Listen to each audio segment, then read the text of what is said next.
again, and welcome to Foreplay Radio Sex Therapy. I'm your host, certified sex therapist Laurie Watson, author of Wanting Sex Again, and blogger at Psychology Today and WebMD. And I have with me Dr. Adam Mathews, my co-host, who's a couples therapist, psychotherapist, and president of NCAMFT. Foreplay is dedicated to helping couples keep it hot. Each episode, we cover an aspect of sex that impacts your sex life and something that you can relate to. So if you find our discussions helpful, please give us a review on iTunes or Stitcher. We would love it if you would tell a friend about us. You can find us also on the web at foreplayrst.com. And if you have a comment or a topic that you'd like us to talk about, we'd love to hear from you. Please send them to us at info@foreplayrst.com. Thanks for listening. Now on to today's topic. Good morning, Adam. Hey, Laurie. How are you? We are not usually here this early. It's making us a little batty this morning. But Adam brought me coffee, and I brought Adam coffee because we both know it's like we need caffeine. So we've had a lot of it this morning. Yeah. I selfishly, he asked me if he should bring some coffee, and I said yes after I already had coffee. That's okay. Because selfishly, I thought, 2 lattes better than one. That is always the case. 2 lattes are always better than one, especially Absolutely. at 8 o'clock in the morning for Absolutely. sure. All right. Our episode today is on how to stop the fight. How to stop the fight. And fights, I think people are scared of fights. Don't you? Yeah. Or do you think fighting is a good thing or a bad thing in general? Or is it a neutral thing? No, I think we have to fight. I think we have to have conflict in order to have clarity in our relationships. But I think that the anger and the way it can degrade can be problematic for intimacy. Yeah. So people don't tend to fight well all the time. They so don't. that's the key is like we're even stopping the fight. We're wanting to end the fight well and not do away with fighting completely. We can't do away with conflict. Holding things inside that we know need to be discussed, or we know that we have differences with our partner, we have to be willing to do that. Yeah. But I think, it's so hard because all of us, when we're in the thick of it, don't we think that our partner is out to get us or not caring about us, or they don't know our needs or care about our needs, or if we met their needs, that would be great. They would just walk away and not meet our needs. I think there's just this deep sense of, will my partner care enough if I meet their needs to come back and see my needs? And it's just kind of human nature to worry about that. Yeah, fighting can honestly be a trust builder in a relationship if it's done well, right? Yes. Because it ends up, because I think it does what you're saying is it answers a lot of those questions when you're able to go through it and come out on the other side well. When you're able to come out, when you're able to sustain it and it not cause a rupture in the relationship, then it comes out and it increases intimacy, it increases trust, it increases your ability to have confidence in the relationship. But tell me if you see this. Two of the things that I see that couples do a lot is they either avoid the fight and they stay away from it because they're so conflict avoidant. They're afraid that the conflict is going to somehow rupture the relationship. Or 2, they do not fight well and they escalate the fight, and then the fight, there's no resolution to what happens, and it just keeps building and building and building until they just both have to walk away basically from exhaustion. Yeah. Right? So it's either too little or way too much. Yes. Is the problem. Yeah. What do you think?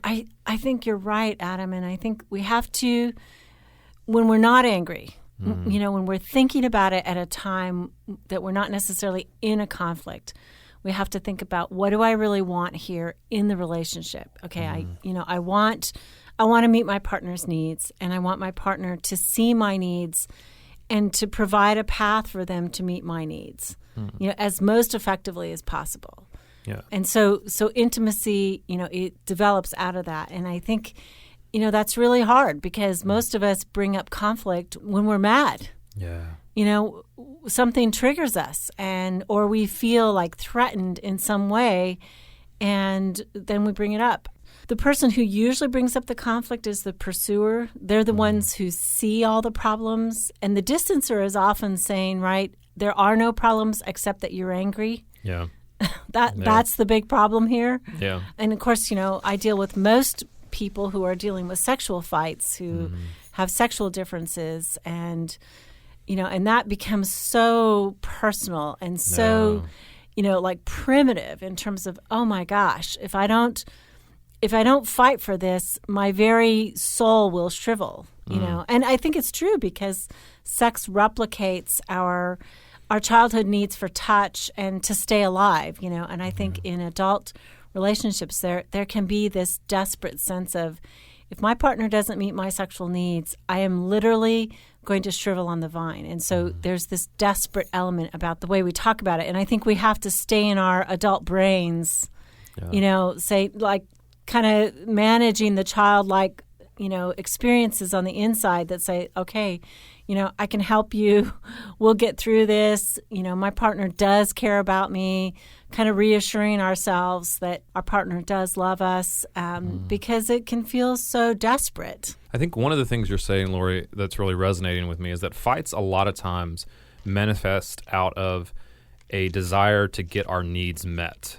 Right, like our needs, whether they're sexual needs, whether they're needs for security, whether there's needs for emotional validation, whatever those needs are not being met, and we don't feel like our partner is being responsive to those needs, and so we're trying to get them met. Right, exactly. And so, especially in a pursuer-distancer relationship, the pursuer what you're saying is the pursuer sees that those needs are not getting met, and a lot of times they even see that their partner's needs aren't getting met. Yes. And they can't figure out how to do that. So they're like that tends to be the place where like some of the intense fights erupt in that, where they're trying to get their needs or their partner's needs met. Yeah. Would you agree with that? I would agree with that. And I would say to all the pursuers out there, I really, know what it's like to be in a relationship and see the problems, right? They are the person who kind of is the lighthouse. They're shining the light out there on all the rocks and on all the issues. And their partner sometimes feels like, they don't care. They don't care about the problems. But the reality is the distancing partner, oftentimes it's by the not doing. The pursuing partner, it's with the criticism that they injure the relationship. And it's the withdrawing partner, it's the not doing that injures the relationship. It's the not seeing. And oftentimes because they are more conflict avoidant and the other person, as a pursuer, I don't actually like conflict at all. But I will have conflict if it feels like it will be better on the other side. It feels like a necessity. It's like throwing up. You like you feel really sick, and it's like, but you're going to feel better if you just go ahead and do it. Just have the conflict. I think I like that. I think I like that analogy. It was just like throwing up. Yeah, I think it can be. I think it can be good. I think it's healthy I think it's definitely healthy for a relationship. I think in talking about the pursuer and distancer thing too, I had a distancer tell me recently that one of the reasons they didn't pursue resolution is because they had solved the conflict for themselves inside their own head. Right? And I think that's what distancers do a lot of, is the conflict sometimes gets resolved in and of themselves or inside them, and so they don't see a need to continue to talk about it. And I think distancers too, they're so sensitive to the anger of their partner. That they're not about to bring up the conflict because it's like, no, then my partner is just going to be mad and pissed off at me. So why would I do that? Even though they really do hurt on the inside. There's things that bother them, but they just don't have that same sense of courage. They would rather be sick all night than throw up. Yeah, that's true. But I think when couples go through this, managing conflict by avoiding it or just escalating it and not getting any resolution, like it really, either one of those tracks can lead to some break in the relationship or lead to disconnection, which also leads to, you're going to disconnect sexually as well a lot of times. It's a lack of intimacy. When there's something between us, there's a lack of intimacy. Yeah.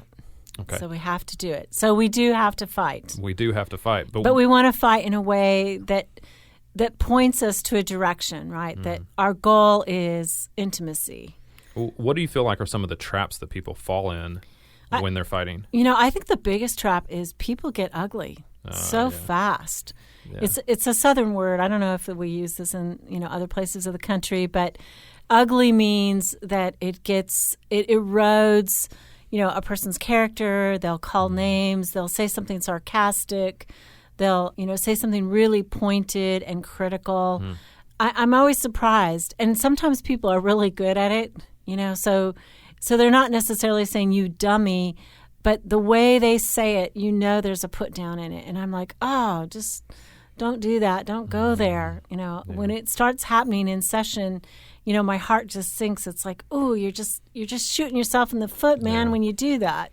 Yeah. A lot of people, I think, they either implicitly or they explicitly talk about the other person in a way that means the other person is either broken or their character is deficient.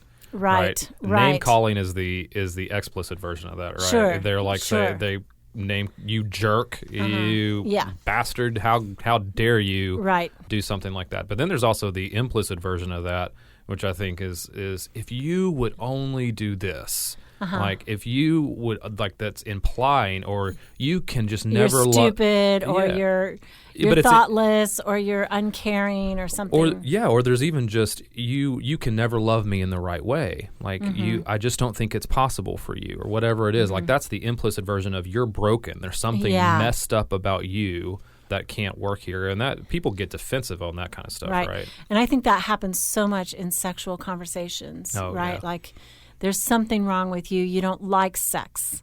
You're just I don't see you as a sexual person, or you're obviously not very sexual. Oh my gosh, I'm like, ooh, that is so toxic. Yeah. I think they also too, we were talking a little bit about this beforehand too, but we just don't want to accept the person the way they are. A lot of times it's really hard. In a fight, we're trying to change somebody, to either change their mind or change what they're doing, or get them to do something different. Sure, and I think it's a polarization when we're in a fight, right? We want them to be different, and we see them all one way or all the other way. Oh, I mean, yeah, that's right. It's no context. Right. It's like they're all black. They're sexless. I have people after people who tell me, my partner is sexless. But then I talk to the partner, and it's like, they masturbate with some fair regularity. And I mean, it's like they're not necessarily doing well in the partnered sex arena, but they are actually very sexual. But their partner doesn't see that. It's not coming toward them.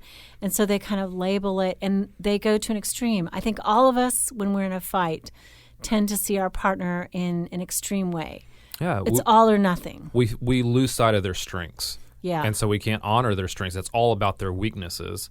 Again, I think that if somebody comes at me and is telling me all the ways that I'm weak or that I'm failing, my defenses go up, man. Like I'm ready to fight at that point and come back and not listen at all. Yeah. Yeah.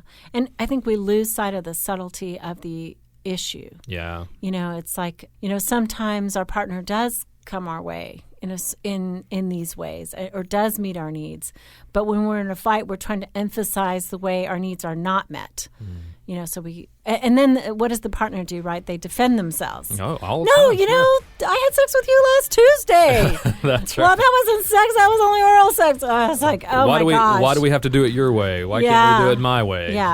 Yeah. So, well, why don't we come back after the break, Laurie, and talk about and give some tips on how to fight better. Right? Okay, good. We don't want to stop fighting. We just want to fight better. Okay, well, you're listening to Foreplay Radio Sex Therapy, Dr. Adam Mathews and Laurie Watson, and we are talking about how to stop the fight.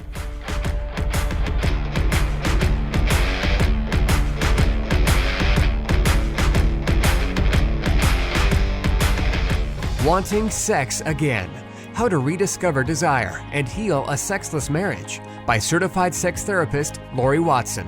Each chapter is designed to fix one of the problems that cause low libido, from early marriage through the childbearing years, even all the way through menopause. I've also had men read it and tell me that for them it was the most hopeful thing they read about resolving sexual problems. Look for Wanting Sex Again on Amazon.com. You can also talk to Laurie Watson for therapy in person or via Skype. I offer couples counseling and sex therapy, and I think about both aspects of the relationship, emotional intimacy and sexual technique, and that combination together helps marriages be happy. Weekend couples intensives are also offered. Improve your sex and improve your relationship with Awakening Center for Couples and Intimacy. Find out more at awakenloveandsex.com. Awaken what's possible.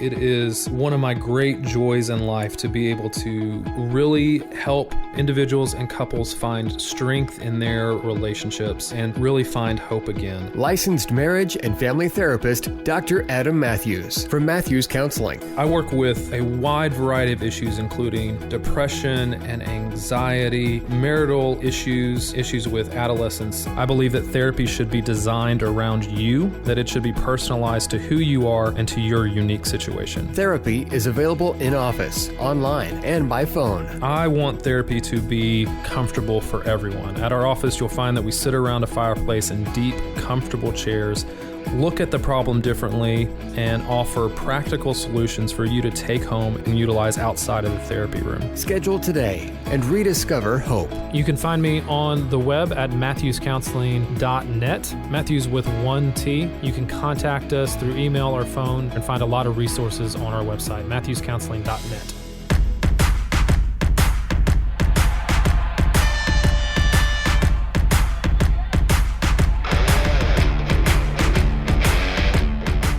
Hey, we're back. This is Foreplay Radio Sex Therapy with Dr. Adam Mathews and sex therapist Laurie Watson.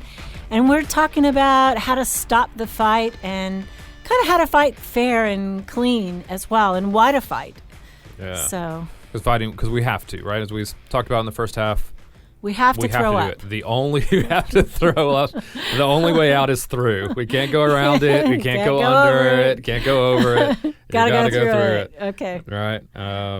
Going on a bear hunt. Going on a bear hunt. Did you read that? Did you read that book with your kids? You know what? I did that bear hunt when I was in, like Sunday school, summer camp. It's a camp when song, I was a child. Yeah. I mean, the priest used to come over and do bear hunt.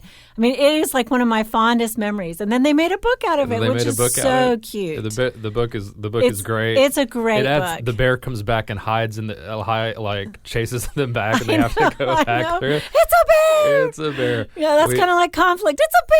Yeah, we're scared to death. We have empathy for the bear in our house because the last page of the book is the bear. It just shows the bear walking away from the house because he's gotten shut out. So we in the book we go on the bear hunt. They come back and we just our last sentence is just, "Oh, poor bear." Oh, that is so sweet. The lonely bear. So sweet. So is the bear the pursuer or the distancer, you think? It's kind of like maybe the distancer hiding in the cave and then gets provoked. But then he changes. He becomes the pursuer, which is what you need. Yeah. All right. Okay. I'll check a little bit. But we talked about like that for couples to be able to fight well and to be able to stop fights when they need to. They've got to have they've got to establish some expectations for how fights are going to go in their relationship, right? I mean, and that's just conversation of talking about that. But we have some that we would recommend, and everybody can be different on that. You can fight. Your fighting style might be different than your neighbors, right? Some of us are we just need to be loud.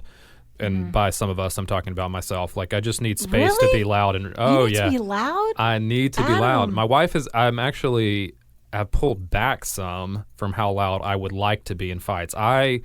My family was loud. I grew up in a loud family, so that surprises me totally. Oh yeah, totally. No, I'm telling you, my wife has changed me on this. Adam and I have not had a big loud conflict yet. No, but when I fight, like I want to get it out. Like I verbally throw up just loud, and I like that. So. We had to moderate that. She thought I was angry all the time. Sure. But anyway, that's. But I do think that the loud thing, volume, it makes a big difference to some people. Some people can tolerate that, and other people, once it gets just to an intensity level, they shut down. That's right. They totally shut down.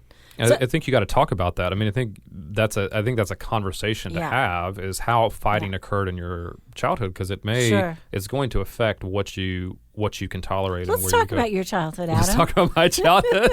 Okay. Sure. We'll talk about my childhood too. We'll talk about your childhood too.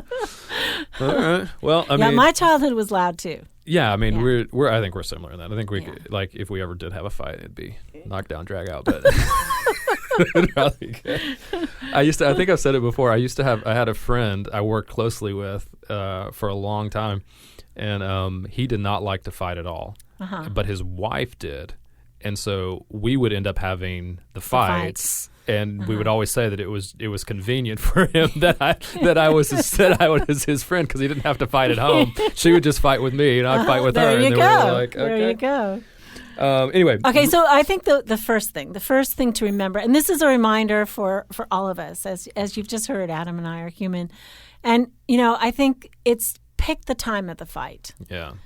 Because a lot of times people pick an inconvenient time, or they're thoughtless about it, or they're fighting when they're trying to run out the door, or they're going on vacation. Yeah. That to me, so many times I prescribe to couples to go away on a couple retreat, a weekend away, and that's when they have their big fight.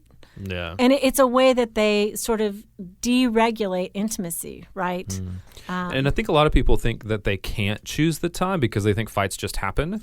Yeah, and then it's hard they got that throw up feeling. Yeah, and so, but you can say, and it's much easier when you can get a lot more calm and peace when you're able to say, hey, I know this is important to you. I know we need to talk about it, but let's pick a better time. Exactly. And or do that for yourself. I mean, to me, more than anything, I think in my adulthood, this to me is the mark of at least my own adulthood, is I move the glass away from the edge of the counter, so that it's not going to spill. Yes. Right? I mean, like noticing the accident before it's going to happen, that to me is a mark of adulthood. And I do that with my own anger and upset about things. I ask myself most of the time, is this the right time to have this fight? Yeah. And I think it's a mark. I like that, the mark of maturity and a mark of adulthood. I think the mark of maturity in relationships is when you're able to say, listen, I know we're disagreeing on this, and it's okay that we disagree, but let's go on about our day. We're taking our kid to the zoo. We're going on this vacation. We both have to go to work. Let's just say we're going to talk about this. We're both exhausted. We're both exhausted. We know that this is okay. Like our relationship is going to survive it. So let's pick a better time. The other thing. And most fights. Oh, sorry. So we're talking over you. I mean, most fights are repetitive, right? By and large, we have several issues that we circle around in marriage, and so, or in coupleship. And so, I mean, that fight's going to come around again. Yeah. But if you can wait on it for the more optimal time, do it. And pick a better space, like people or place to fight, right? Do not fight in the bedroom. Like that is not, or just especially as you're going to bed, like you're getting in the bed, like that should not be the place that you have your next big knockdown, drag-out fight. Yeah, not in the bedroom. Yeah, I think what if you have kids and there's like no place to get privacy? I mean, Well, I mean, I think you have to put them in their room, give them a book, have them do something. I mean, I think after they're asleep. Wait till they're. So that's the time thing, out right? on the porch. Yeah, I mean, I think finding because go I think for a walk. If the bedroom is the place that you're fighting, like that makes it really hard to do the things you want to do. It anchors our feelings. Yeah. Yeah, I'm sorry. You finish. No, I was just going to say it makes it hard to rest. It makes it hard. The bedroom, right? What do we say? The bedroom should be about sleep and sex? Yeah. Either of those things. It's a sanctuary. Yeah, either of those things when there's fighting happening, or that's the place you're associating with all your fights, both of those things are less likely to happen. I like that. I do. We had to have a conversation with one of our adult sons recently. I said, let's go out to coffee and talk about it. He's like, no, I don't want to be in public, like when we talk about this. It's like it wasn't that big a deal, but it was, important enough that he thought it could be conflictual. Yeah. So he's like, let's stay at home and go into the living room and, talk about these things too. Yeah. It's kind of his direction with college and all that. So pick a place, we'll run out pick of time. A time. Let's go to our second one. Okay. Start with a request. Oh, yeah. So most people start a fight with a complaint. This is what you're not doing for me, or this is what you've done to me. Yeah. And really, if you can formulate that into a positive thing, even when you're hopping mad, like think it through. If you're hopping mad, you're not ready to have the conflict. It's like really think through, what do I need? What makes me happy? Yeah. And that makes it much more acceptable to your partner as well. It's a lifeline. Yeah, absolutely. They have a chance to meet that request. Yeah, because they can be thinking in their mind, well, I could probably do that, or I could do part of that. So they know where you're headed with it. I think the problem is when you start with a complaint, it's like a siren. There's this, and the bomb is coming. That's right. You know what I mean? and it's about to explode, and their tension is growing and growing and building. They don't know where you're going with it. They don't know what you want. And so anxiety is entering into their heart. And it's like, if you give them the, kind of the theses right at the beginning, what I need from you is I want to have sex twice a week. Yeah. It's like, okay, that could be doable. Now maybe talk about some of your feelings and how you see this happening. Yeah. And when you start with the complaint, the person has no choice but to take a defensive position, right? Exactly. If that bomb is coming, they're going to hunker down in their bunker, or they're going to find some way to fight back so that their defenses are up, right?